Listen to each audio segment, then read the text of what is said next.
स्वागत है आप सभी का एक नई वीडियो सीरीज में। मेरा नाम है एचपी सोलंकी। हाल में सरकार ने अनुबंध संबंधी विवादों के निपटान के लिए विवाद से विश्वास योजना 2.0 शुरू कर दी है। याद रहे, इस योजना को वित्त मंत्रालय के व्यय विभाग द्वारा शुरू किया गया है और इस योजना की घोषणा केंद्रीय बजट 2023-24 में की गई थी। इस योजना में 30 सितंबर 2022 तक के विवादों को सुलझाया जाएगा। अब आपको इस योजना के उद्देश्यों से अवगत करा दें। इस पहल के तहत निजी पार्टियों के साथ सरकार के अनुबंध संबंधी विवादों को हल किया जाएगा। इसके साथ ही मुकदमेबाजी के लंबित मामलों को दूर करना और व्यापार प्रक्रिया में आवश्यक सुधार भी करना है। आपकी जानकारी के लिए बता दें, यह योजना उन सभी घरेलू संविदात्मक विवादों पर लागू होगी जिसमें एक पक्ष भारत सरकार या उसके नियंत्रण में काम करने वाला कोई संगठन शामिल होगा। जैसा कि आप जानते हैं, केंद्र सरकार ने इस योजना के तहत लगभग 500 मामलों को हल करने का लक्ष्य रखा है और इसमें अनुमानित 1 ट्रिलियन रुपए शामिल हैं। इस पहल के तहत दावा प्रस्तुत करने की अंतिम तिथि 31 अक्टूबर 2023 है। बताते चलें, यह योजना उन मामलों को कवर करेगी जहां अदालत का आदेश 30 अप्रैल 2023 तक पारित किया गया था और मध्यस्थता आदेश 30 जनवरी 2023 तक दिया गया था।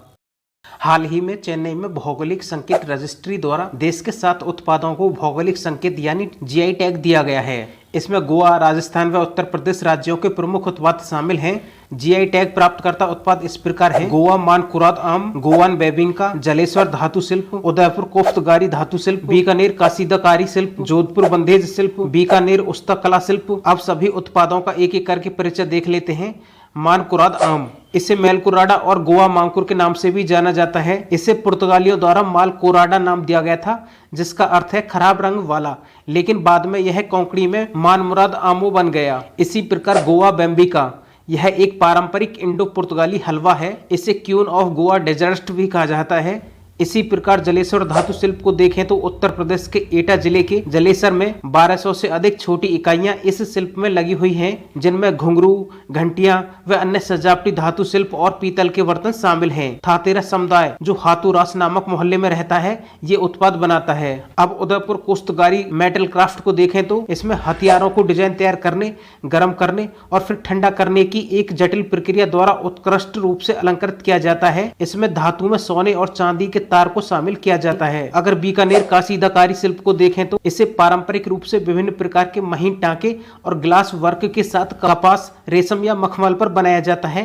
मुख्य रूप से विवाह से जुड़ी वस्तुएं, उपहार आदि के लिए। हाथ से कपड़ों की बुनाई का काम बीकानेर और आसपास के जिलों में मेघवाल समुदाय द्वारा किया जाता है। अगर जोधपुर बंधेज शिल्प को देखें तो यह बांधने और रंगने की राजस्थानी कला है। बंधेज राजस्थान की सबसे प्रसिद्ध कपड़ा कला रूपों में से एक है। बंधेज के लिए उपयोग किए जाने वाले कपड़े मलमल, रेशम और बॉयल हैं। सूती धागे का प्रयोग कपड़े को बांधने के लिए किया जाता है। अगर बीकानेर उस्ता कला शिल्प को देखें तो इसमें लंबे समय तक चलने वाले सुनहरे रंग की प्रमुखता के कारण सोने की नक्काशी या सोने की मनौती के रूप में भी जाना जाता है। ऊंट की अनौपचारिकता कच्ची खाल को उस्ता के लिए कपड़े के कारीगरों के डापगढ़ समुदाय द्वारा संसाधित और ढाला जाता है। हाल में जिमैक्स 2023 अभ्यास का आयोजन भारतीय नौसेना द्वारा विशाखापत्तनम में किया जा रहा है। जिमैक्स का पूरा नाम जापान इंडिया मैरीटाइम एक्सरसाइज है। यह अभ्यास 2 चरणों में 6 दिन तक आयोजित होगा। अभ्यास में Japan maritime self defence force की इकाइयां भाग ले रही हैं। वहीं भारतीय नौसेना का प्रतिनिधित्व INS शक्ति, INS कामोर्टा, INS दिल्ली और समुद्री गश्ती विमान P-81 एवं डोर्नियर करेंगे। याद रहे, इस अभ्यास की शुरुआत 2012 में हुई थी और सितंबर 2022 में इस अभ्यास का 6वां संस्करण बंगाल की खाड़ी में आयोजित हुआ था। यह दोनों देशों को एक दूसरे की सर्वोत्तम प्रथाओं से सीखने का अवसर प्रदान करता है। दरअसल हाल ही में महाराष्ट्र और कर्नाटक में 2 वायरसों को टमाटर की बढ़ती कीमतों और इनके उत्पादन में कमी का मुख्य कारण पाया गया है। ध्यान रहे, इनमें टमेटो मोजिक वायरस ने महाराष्ट्र और कुकुम्बर मोजिक वायरस ने कर्नाटक और दक्षिण भारतीय राज्यों की टमाटर फसलों को प्रभावित किया है। बताते चलें, टमेटो मोजिक वायरस मुख्य रूप से संक्रमित बीजों, पौधों, कृषि उपकरणों तथा नर्सरी श्रमिकों के संक्रमित हाथों के जरिए फैलता है। इनमें संक्रमित पौधों की पत्तियों पर फफोले के रूप में पीले और गहरे हरे रंग के क्षेत्र दिखाई देते हैं। फलों पर नेक्रोटिव धब्बे विकसित हो जाते हैं, जिससे फल अधिक पक जाता है। कुकुम्बर मोजिक वायरस 1934 में पहचाना गया, जो ककड़ी, तरबूज, बैंगन, टमाटर, गाजर और कद्दू को प्रभावित करता है।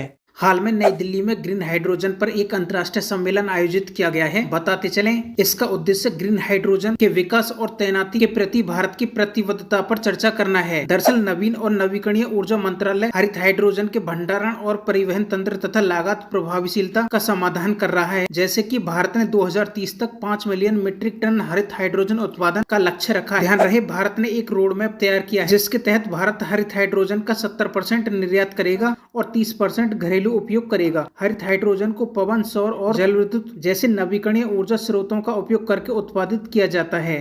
हाल में पूर्व मध्य और उससे सटे दक्षिण पूर्व अरब सागर के ऊपर बना गहरे दबाव का क्षेत्र चक्रवाती तूफान बिपारजॉय में परिवर्तित हो गया है। दरअसल भारतीय मौसम विज्ञान विभाग यानी IMD ने इसके बहुत ही गंभीर चक्रवाती तूफान में बदलने की आशंका जताई है। बताते चलें, यह साइक्लोन उत्तर की ओर बढ़ रहा है और इसे लेकर IMD ने केरल, कर्नाटक, गोवा, महाराष्ट्र तथा गुजरात में अलर्ट जारी किया है। इस दौरान 40 से 50 किलोमीटर प्रति घंटे की गति से तेज हवाएं चल सकती है। चक्रवात बिपारजॉय का नाम बांग्लादेश ने दिया है। इससे पहले चक्रवात मौका जो बंगाल की खाड़ी में बना था, उसने बांग्लादेश और म्यांमार में बड़े पैमाने पर विनाश किया था। हाल ही में नोबेल पुरस्कार विजेता और कवि रविंद्रनाथ टैगोर के निवास स्थान यानी शांति निकेतन को यूनेस्को की विश्व विरासत सूची में शामिल करने की सिफारिश की गई है। आपको बता दें, यह सिफारिश एक अंतर्राष्ट्रीय सलाहकार निकाय international council on monuments and sites द्वारा की गई है, जो भारत सरकार द्वारा पेश की गई फाइल पर आधारित है। याद रहे, इसकी औपचारिक घोषणा सितंबर 2023 में सऊदी अरब के रियाद में होने वाली विश्व धरोहर समिति की बैठक में की जाएगी। अब आपको शांति निकेतन का संक्षिप्त परिचय करा दें। दरअसल शांति निकेतन पश्चिम बंगाल के बीरभूम जिले में स्थित एक विश्वविद्यालय शहर है। यह मूल रूप से रविंद्रनाथ टैगोर के पिता देवेंद्रनाथ टैगोर द्वारा निर्मित एक आश्रम था। कोई भी व्यक्ति बिना जाति व पंथ के भेदभाव के यहाँ आकर ध्यान कर सकता है। शांति निकेतन में स्थित विश्व भारती विश्वविद्यालय देश के सबसे प्रतिष्ठित विश्वविद्यालयों में से एक है। विश्वविद्यालय की स्थापना गुरुदेव रविंद्रनाथ टैगोर ने की थी। गौरतलब हो कि विश्व विरासत सूची में शामिल होने के लिए साइटों को उत्कृष्ट सार्वभौमिक मूल्य का होना आवश्यक है। इसके साथ ही यूनेस्को सूची में उल्लेखित 10 चयन मापदंडों में से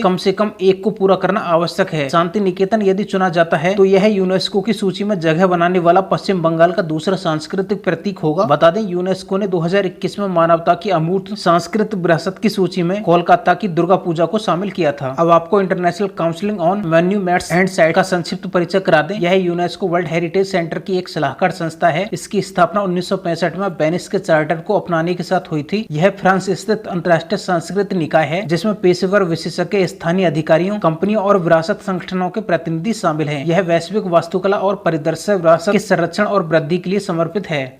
हाल ही में iDrone पहल के तहत ड्रोन द्वारा ब्लड बैग की डिलीवरी करने का ट्रायल रन सफलतापूर्वक पूरा किया गया है। यह ट्रायल रन भारतीय आयुर्विज्ञान अनुसंधान परिषद द्वारा किया गया। देश में पहली बार एक बेहद महत्वपूर्ण वैलिडेशन स्टडी के हिस्से के तौर पर इस ट्रायल को अंजाम दिया गया है। आपको बता दें, iDrone का इस्तेमाल पहली बार ICMR द्वारा कोविड-19 महामारी के दौरान अगम्य क्षेत्रों में टीके को पहुंचाने के लिए किया गया था। दरअसल इस उद्घाटन ट्रायल उड़ान ने विजुअल लाइन ऑफ साइट में राजकीय आयुर्विज्ञान संस्थान और लेडी हार्डिंग मेडिकल कॉलेज से रक्त के नमूनों की 10 यूनिट्स को बिना नुकसान के परिवहन किया है। अब आपको iDrone पहल का संक्षिप्त परिचय करा दें। यह केंद्रीय स्वास्थ्य मंत्रालय के भारतीय आयुर्विज्ञान अनुसंधान परिषद की एक पहल है और इसका नाम ICMR drone response and outreach for north east है। अब भारतीय आयुर्विज्ञान अनुसंधान परिषद के विषय में देखें तो इसका पूर्व नाम इंडियन रिसर्च एंड एसोसिएशन था, जिसकी स्थापना 1911 में हुई थी। बाद में साल 1949 में IRFA को पुनर्गठित कर इसका नाम ICMR कर दिया गया। डॉक्टर CG पंडित इसके पहले निदेशक बने। दरअसल नई दिल्ली में स्थित ICMR जैव चिकित्सा अनुसंधान के निर्माण, समन्वय व प्रचार के लिए भारत की शीर्ष निकाय है। यह दुनिया के सबसे पुराने चिकित्सा अनुसंधान निकायों में से एक है। ICMR को स्वास्थ्य अनुसंधान विभाग, स्वास्थ्य और परिवार कल्याण मंत्रालय के माध्यम से भारत सरकार द्वारा वित्त पोषित किया जाता है। हाल ही में राष्ट्रीय प्रौद्योगिकी दिवस के अवसर पर प्रधानमंत्री मोदी विज्ञान और प्रौद्योगिकी संबंधी विभिन्न परियोजनाओं की आधारशिला रखने सहित कुछ को राष्ट्र को समर्पित करेंगे। इन परियोजनाओं की लागत 5800 करोड़ रुपए से अधिक है। इनमें सबसे प्रमुख योजना महाराष्ट्र के हिंगोली जिले में लीगो इंडिया प्रोजेक्ट का शिलान्यास है। आपकी जानकारी के बता दें, लीगो इंडिया का पूर्ण रूप laser interferometry gravitational wave observatory India है। दरअसल लीगो इंडिया प्रोजेक्ट का उद्देश्य ब्रह्मांड की गुरुत्वीय तरंगों का पता लगाना है। यह मुंबई से लगभग 450 किलोमीटर पूर्व में महाराष्ट्र के हिंगोली जिले में करीब 600 एकड़ भूमि पर स्थित होगा। इसमें एल आकार के लंबवत रूप से 4 किलोमीटर लंबे 2 निर्वात कक्ष होंगे। ध्यान रहे, इसे वर्ष 2030 तक शुरू करने की उम्मीद है। गौरतलब हो कि संयुक्त राज्य अमेरिका में 2 मौजूदा लीगो वेधशालाओं ने 2015 में पहली बार गुरुत्वाकर्षण तरंगों का पता लगाया। तब से इसी तरह के 2 और डिटेक्टर, एक इटली और दूसरा जापान में लगे हैं। लीगो इंडिया इस नेटवर्क का 5वां नोड होगा। अगर इसके लाभ की बात करें तो यह भारत को एक प्रतिष्ठित अंतर्राष्ट्रीय वैज्ञानिक प्रयोगों में शामिल करेगा। साथ ही भारत को यह एक अद्वितीय प्लेटफॉर्म बनाने में सहायक होगा, जो क्वांटम और ब्रह्मांड के विज्ञान और प्रौद्योगिकी की सीमाओं को एक साथ लाता है।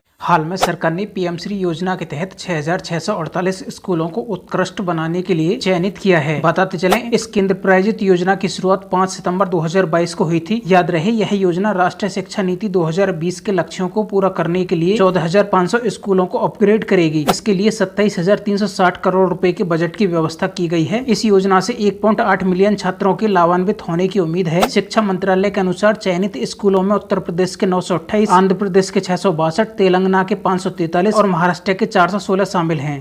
दरअसल आर्टिफिशियल इंटेलिजेंस तकनीकी के तेजी से बढ़ते प्रसार के चलते दुनिया में हर दिन कुछ नया सामने आता रहता है। हाल में गूगल ने एक नए प्रोजेक्ट पर काम किया है जिसका नाम मागी है, जो कि नया सर्च इंजन है और यह एआई तकनीकी द्वारा संचालित होगा। इसका उद्देश्य वर्तमान सर्च इंजन की तुलना में उपयोगकर्ता को अधिक व्यक्तिगत अनुभव प्रदान करना है। यह नया सर्च इंजन यूजर्स को मौजूदा फीचर्स के साथ साथ एआई फीचर्स भी मुहैया कराएगा। बताया गया है कि इस नए इंजन के तहत गूगल द्वारा खोजे गए परिणामों को प्रदर्शित करने के पारंपरिक तरीकों में बदलाव भी किया जाएगा।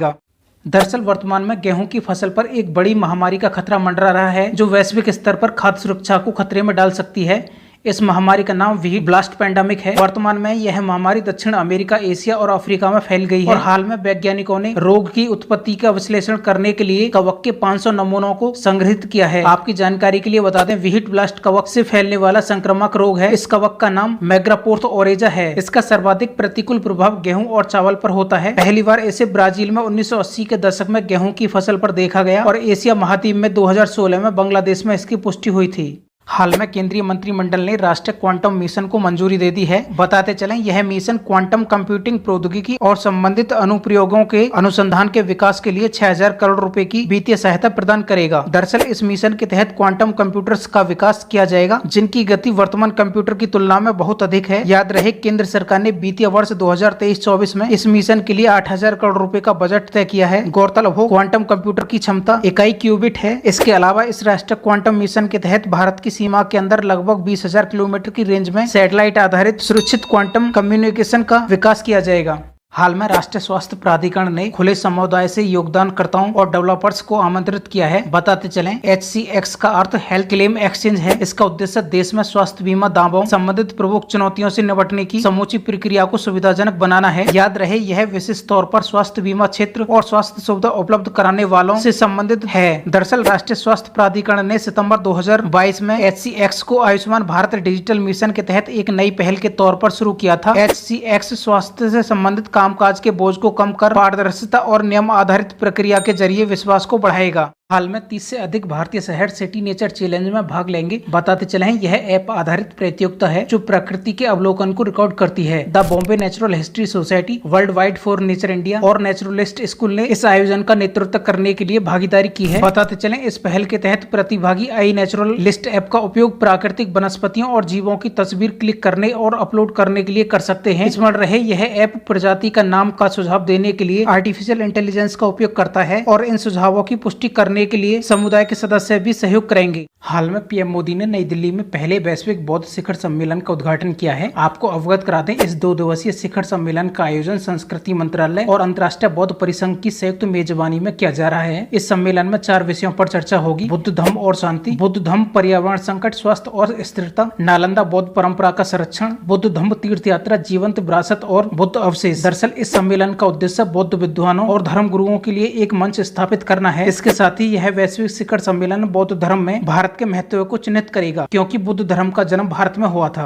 दरअसल सीमा सुरक्षा बल के सेवानिवृत्त महानिदेशक पंकज कुमार सिंह को उपराष्ट्रीय सुरक्षा सलाहकार नियुक्त किया गया है। वे राजस्थान कैडर के 1988 बैच के आईपीएस अधिकारी हैं। पंकज कुमार सिंह इससे पूर्व सीआरपीएफ के महानिरीक्षक और सीआरपीएफ मुख्यालय दिल्ली में आईजी के रूप में अपनी सेवाएं प्रदान कर चुके हैं। अगर इनकी उपलब्धियों की बात करें तो 31 अगस्त 2021 से 31 दिसंबर 2022 के दौरान इनके द्वारा बीएसएफ प्रमुख के पद पर कार्य किया गया है। इन्होंने बीएसएफ के प्रमुख के रूप में काम करते हुए पूर्वी सीमांत में पश्चिम बंगाल और असम की सीमाओं के माध्यम से मवेशियों की तस्करी को कम करने में महत्वपूर्ण भूमिका निभाई है। हाल में एक खबर के मुताबिक अब तक 40,000 से अधिक अमृत सरोवर भारत को समर्पित किए जा चुके हैं। बताते चलें 15 अगस्त 2023 तक 50,000 अमृत सरोवरों का निर्माण का लक्ष्य रखा गया है। आपकी जानकारी के लिए बता दें 24 अप्रैल 2022 को स्वतंत्रता के 75वें वर्ष हेतु भारत की आजादी का अमृत महोत्सव समारोह के एक हिस्से के रूप में अमृत सरोवर मिशन शुरू किया गया था।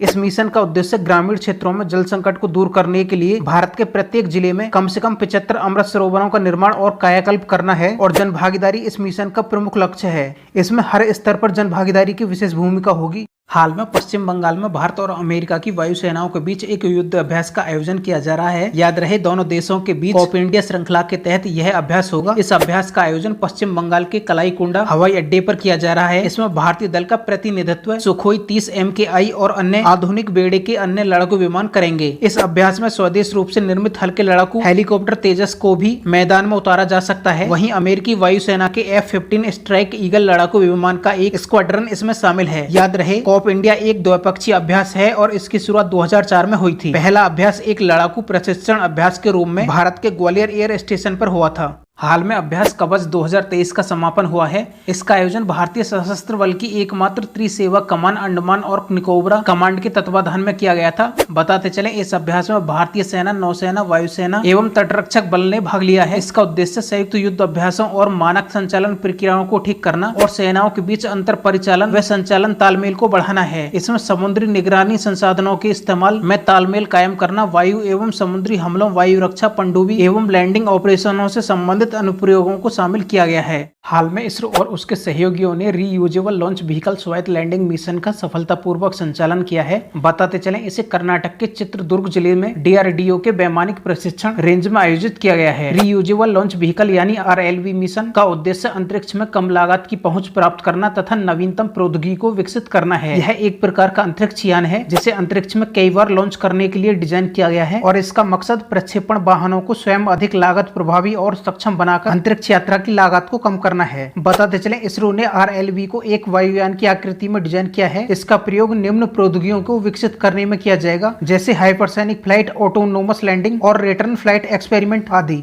दरअसल राष्ट्रीय कैरियर सेवा पोर्टल पर वित्त वर्ष 2022-23 में 35.7 लाख रिक्तियां दर्ज की गई हैं, जबकि 2020-21-22 में यह आंकड़ा 13 लाख दर्ज किया गया था। यह आंकड़ा हाल में श्रम और रोजगार मंत्रालय ने जारी किया है। आपकी जानकारी के लिए बता दें राष्ट्रीय कैरियर सेवा की शुरुआत 20 जुलाई 2015 को हुई थी। याद रहे यह 5 वर्षीय मिशन मोड परियोजना है। साथ ही यह एक वन स्टॉप सॉल्यूशन है जो भारत के नागरिकों को रोजगार और कैरियर संबंधित सेवाओं की एक विस्तृत श्रृंखला प्रदान करता है। यह नौकरी चाहने वालों और नियोक्ताओं, प्रशिक्षण व कैरियर मार्गदर्शन चाहने वाले उम्मीदवारों तथा प्रशिक्षण व कैरियर परामर्श प्रदान करने वाली एजेंसियों के बीच की खाई को पाटने की दिशा में कार्य करता है।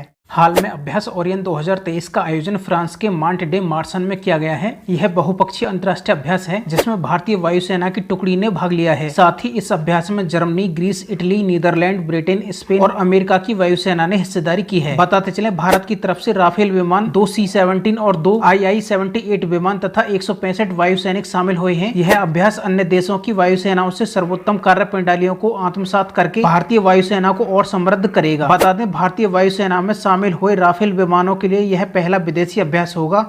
हाल में प्रोजेक्ट टाइगर के 50 साल पूरे होने के उपलक्ष्य में एक कार्यक्रम आयोजित किया गया। बताते चले मार्च 2022 तक भारत में बाघों की संख्या 3167 दर्ज की गई है। याद रहे भारत में बाघों की संख्या पिछले 2 दशकों में दोगुनी हो चुकी है। दरअसल प्रोजेक्ट टाइगर की शुरुआत 1 अप्रैल 1973 को हुई थी। स्मरण रहे 2018 में बाघों की संख्या 2967 थी जो 2022 में 3167 हो गई है। हाल में पीएम मोदी ने कर्नाटक से इंटरनेशनल बिग कैट्स अलायंस का शुभारंभ भी किया है। यह भारत के प्रस्ताव पर बड़ी बिल्लियों के लिए वैश्विक गठबंधन है। इस गठबंधन में 7 बिल्लियां शामिल हैं: बाघ, शेर, तेंदुआ, हिम तेंदुआ, प्यूमा, जगुआर और चीता। हाल में भारतीय सांस्कृतिक संबंध परिषद ने द लैंग्वेज फ्रेंडशिप ब्रिज नाम से एक परियोजना शुरू की है। बताते चलें, इसका उद्देश्य उन पड़ोसी देशों में सांस्कृतिक पदचिह्न का विस्तार करना है जिनके साथ भारत के ऐतिहासिक संबंध रहे हैं। इसके माध्यम से भारत के महाकाव्य और समकालीन साहित्य को अन्य देशों की भाषा में अनुवाद करने में सक्षम बनाना है ताकि दोनों देशों के लोग उन्हें पढ़ सकें। आपको स्मरण करा दें, द लैंग्वेज फ्रेंडशिप ब्रिज परियोजना म्यांमार, श्रीलंका, उज्बेकिस्तान और इंडोनेशिया जैसे देशों में बोली जाने वाली भाषाओं में विशेषज्ञों का एक पूल तैयार करेगी। याद रहे, श्रीलंका की सिंहली भाषा बनारस हिंदू विश्वविद्यालय और रक्षा मंत्रालय के अधीन विदेशी भाषा स्कूल में पढ़ाई जाती है। हाल ही में विश्व स्वास्थ्य संगठन ने एक वैश्विक नेटवर्क लॉन्च किया है। यह नेटवर्क कोविड-19 जैसे संक्रामक रोग के खतरे का तेजी से पता लगाने और उनके प्रसार को रोकने के लिए जानकारी साझा करने में मदद करेगा। अगर इसके नाम की बात करें तो इंटरनेशनल पैथोजेन सर्विलांस नेटवर्क है। ध्यान रहे, यह देशों और क्षेत्रों को जोड़ने, नमूनों को इकट्ठा करने और उनका विश्लेषण करने, सिस्टम में सुधार करने के लिए एक साझा मंच प्रदान करेगा। आपकी जानकारी के लिए बता दें, इस नेटवर्क का उद्देश्य यह सुनिश्चित करने में मदद करना है कि संक्रामक रोग के खतरों को कैसे तेजी से पहचाना जाए और ट्रैक किया जाए तथा सूचनाओं को कैसे साझा किया जाए। साथ ही यह नेटवर्क वायरस, बैक्टीरिया और अन्य रोग पैदा करने वाले जीवों के आनुवंशिक कोड का विश्लेषण करने के लिए रोगजनक जीनोमिक्स पर निर्भर करेगा ताकि यह समझा जा सके कि वे कितने संक्रामक और घातक हैं और ये कैसे फैलते हैं। गौरतलब हो कि एकत्र किया गया डेटा एक व्यापक रोग निगरानी प्रणाली में फीड किया जाएगा। इस डेटा का उपयोग रोगों की पहचान करने और उन पर नजर रखने के लिए किया जाएगा ताकि उपचार और संबंधित टीके विकसित किए जा सके। बताते चले, कोविड-19 ने महामारी के खतरों का सामना करने में रोगजनक जीनोमिक्स की महत्वपूर्ण भूमिका पर प्रकाश डाला था। WHO का मानना है कि सार्स कोविड-19 वायरस के बिना तेजी के अनुक्रमण ये टीके उतने प्रभावी नहीं होते और इतनी जल्दी उपलब्ध नहीं हो सकते हैं। अब आपको WHO का संक्षिप्त परिचय करा दें। स्वास्थ्य के क्षेत्र के लिए संयुक्त राष्ट्र की विशेष एजेंसी विश्व स्वास्थ्य संगठन की स्थापना वर्ष 1948 में हुई थी। इसका मुख्यालय जिनेवा, स्विट्जरलैंड में स्थित है। ध्यान रहे, वर्तमान में इसके 194 देश हैं। 150 देशों में इसके कार्यालय होने के साथ साथ इसके 6 क्षेत्रीय कार्यालय भी हैं। यह एक अंतर सरकारी संगठन है तथा सामान्यतः अपने सदस्य राष्ट्रों के स्वास्थ्य मंत्रालयों के सहयोग से यह कार्य करता है। WHO ने 7 अप्रैल 1948 से कार्य करना प्रारंभ किया था और 7 अप्रैल को प्रतिवर्ष विश्व स्वास्थ्य दिवस मनाया जाता है। आपको हमारी ये वीडियो श्रृंखला कैसी लगी? आप लाइक या डिसलाइक का चुनाव कर सकते हैं। साथ ही HB सोलंकी स्टडी को सब्सक्राइब भी कर सकते हैं।